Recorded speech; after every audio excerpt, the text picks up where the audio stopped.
Lauderdale. Fort Lauderdale's about to hit the course. Mayday's just been called. Fort Lauderdale about to jump on. Time starts for these teams once their tool or hand hits the door. Once they touch that door, time starts. And then it's off to the races. They'll have 15 minutes or less to rescue the victim and get them off of this course. And time will stop as soon as they get out of the maze.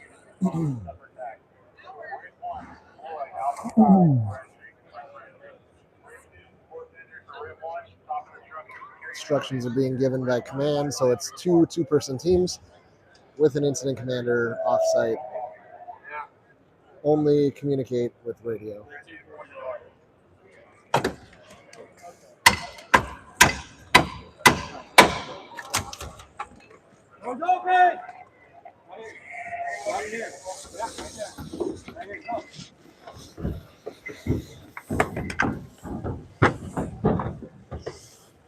As Rig Team 1 takes the course, Rig Team 2 is going to be securing utilities and softening the structure as they go.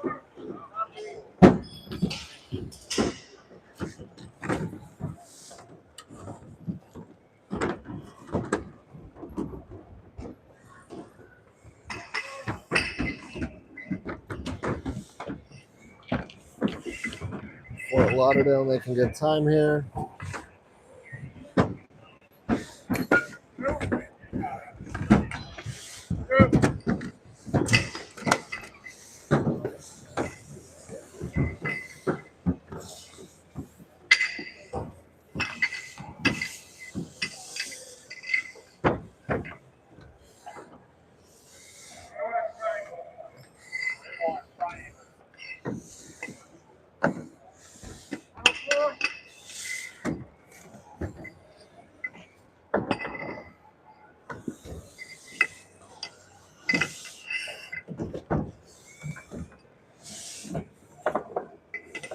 Through the rafter prop and then into the 16-inch tunnel. That tunnel, they're going to be required to take their packs off in order to fit, reduce their profile.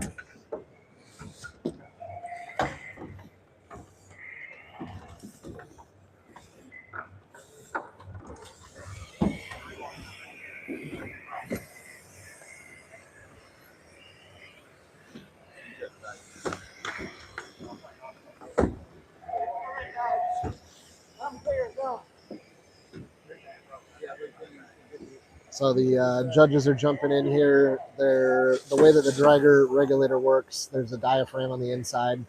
And sometimes when it gets bumped, like when they're tossing the RIT bag or the RIT bag gets, kind of thrown up against a wall or against the floor, it actually opens that free flow valve. So what you're seeing right now is the group of instructors helping out with that. Obviously, that's not any fault of the competitors. Right here next to you. So they're going to get that sealed up and get them back on their track.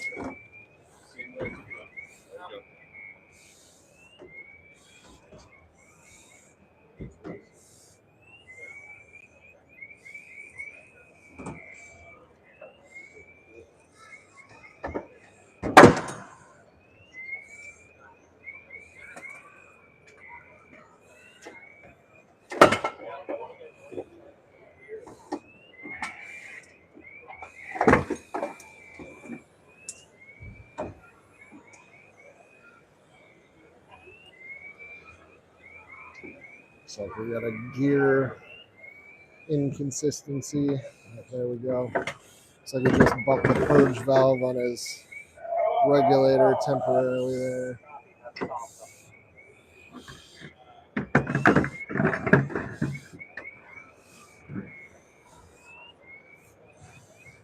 Fort Lauderdale team with the speed on that initial push into what we call the rhythm section here, but now they're going to have to make up some time.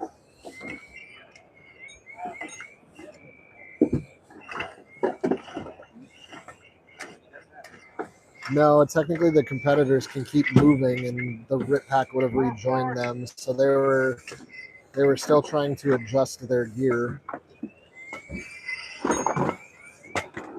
So they could have been prepping and taking their packs off.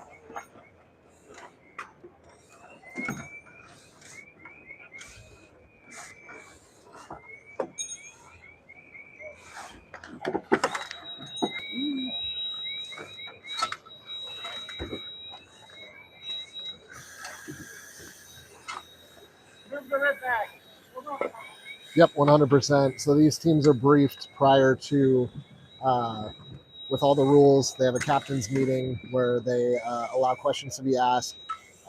They can obviously contest stuff after the fact with the judges, but it was addressed that if there was an issue with the RIT pack, as typically is every year, if there's an issue with the RIT pack itself or equipment that's no fault of their own, like say the course breaks or something fails in the course, time will either stop or they continue working while the judges correct the issue.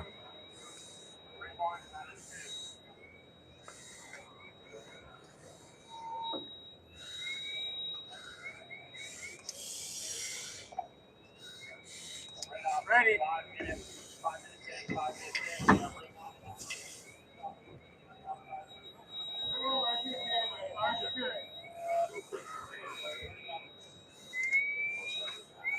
Super clean coming out of the tunnel though. Got their packs back on and they're ready for the next obstacle.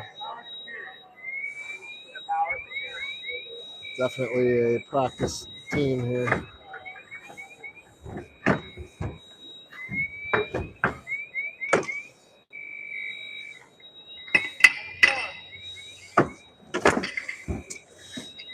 And into the room with the victim.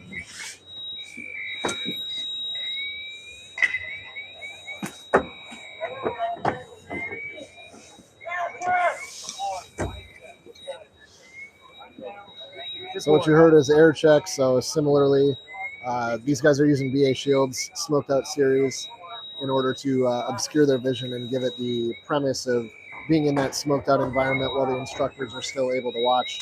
So they just called for an air check.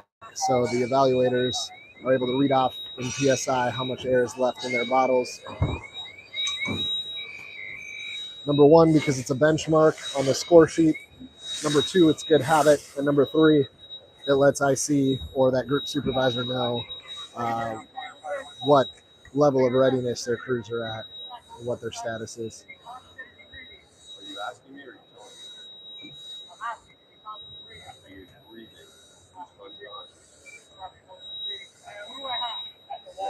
So right now, as part of the packaging process, you're seeing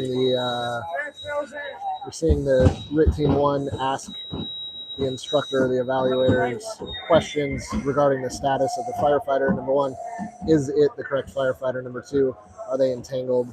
They're asking their respiratory status, their consciousness status, and their air status. That's all relayed to command.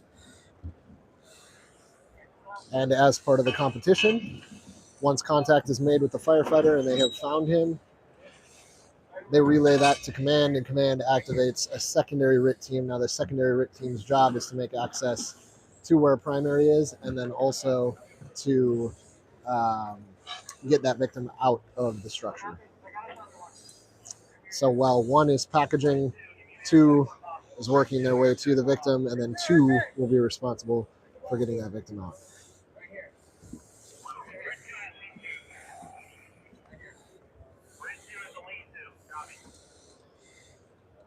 So again, this is to build in good habits. When we encounter victims, sure, you could just grab, yeet, and not care about the respiratory status or the oxygen or the air that's left in the bottle. Some would argue that it could potentially be closer or quicker, but you never know what you're going to encounter on the way to getting this victim back out of the structure.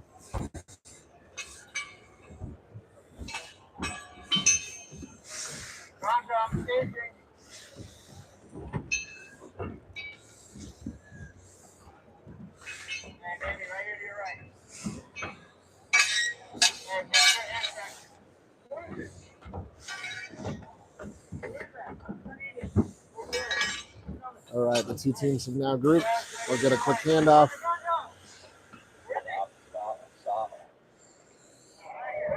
So right there, you saw, like we said, that instructor, the regulator got bumped on that dragger pack, and the regulator or the bypass was shut off by the instructor for that reason.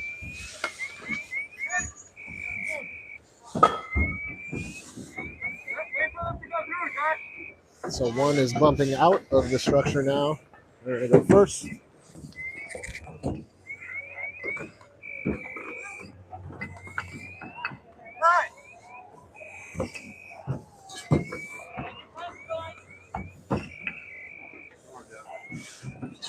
Some bonus points on the course today, obviously, making sure that all your tools come with you.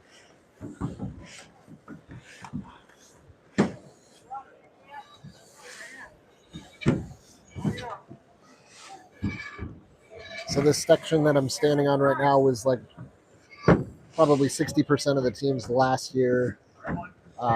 This was pretty tight. 60% of the teams last year ended up getting stuck in this particular section and not finishing. And what we're seeing this year is that the challenging part is actually right there, getting through that wall breach with the victim. So if they can navigate this cleanly and through that wall breach, it's gravy from there.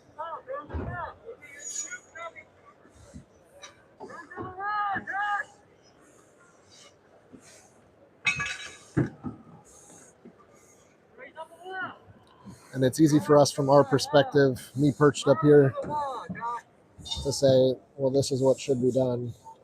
But when you're down there and tired and you have no vision and no dexterity, get the bottle to the wall.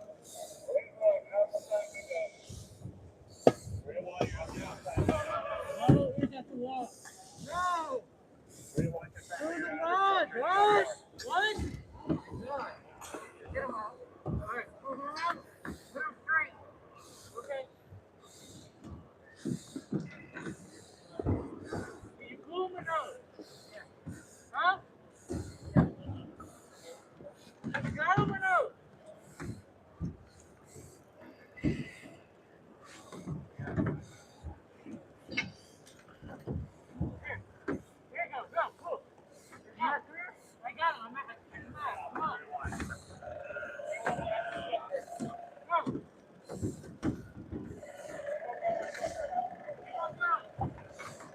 All right, Fort Lauderdale making some progress now through the rick rack. Got it? Yeah. All right. Well, we don't get stuck again. All right, ready, move.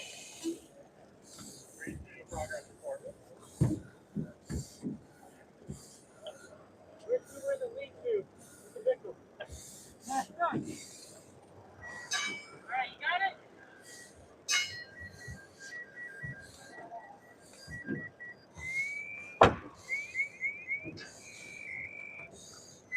Chris, you got it?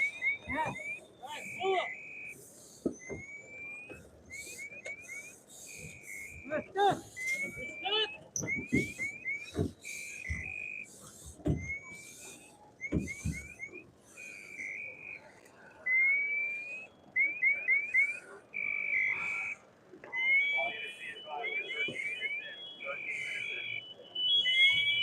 So Command just announced 13 minutes into the evolution, checking on his team here.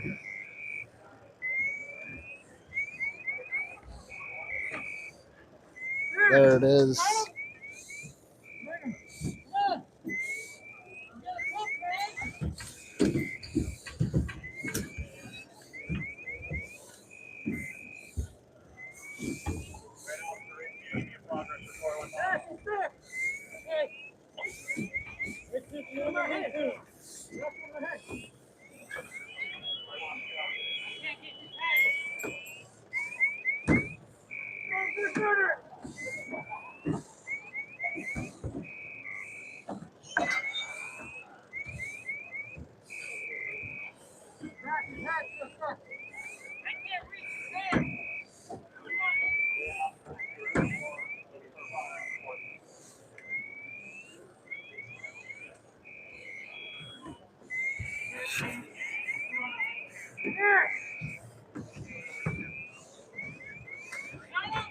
All right, they freed him.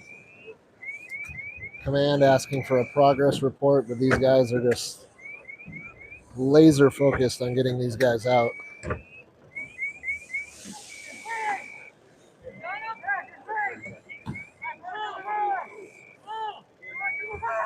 Every part of this competition is training. You see those things that you would maybe normally miss on an actual chaotic fire ground like radio traffic, which I'm sure will be addressed with the judges today after the fact. Because again, it's training. There's some bragging rights in the competition, but and it appears that that's our 15-minute mark. The judges are stopping the evolution. Unfortunately for the Fort Lauderdale team here, but they're still getting a good round of applause from the crowd. Everybody's being super supportive. These boys putting themselves out here. But one of the cool things, if we pay attention to this, though. See how it pulled down a little bit? Listen to him, listen to him. You came in and it 45'd on you, and the mask got stuck right there. On that, right where the foot is, right there. And when you're trying to push him back to release that, you were pushing the bottle into the wall, and it was wedged, so it never moved. So as you're pushing, you think you're pushing, you're not moving anything. What he was trying to get you to do was pull his feet down. You were trying to crawl up over to get to the head because you felt that the mask was stuck. So just remember, straighten them out. Feel the bottle. If you would have felt the bottle, you would have felt that there was a 45 right there. Here. Straighten it out. If you would have moved that way, you would have pulled him straight back. So everything's a learning experience here, which is fantastic. The Florida RIT Operations Group, their instructors, the wealth of knowledge and experience, especially putting this thing on. So they'll debrief with the crew. We'll get the course reset, and then we'll get the next group out.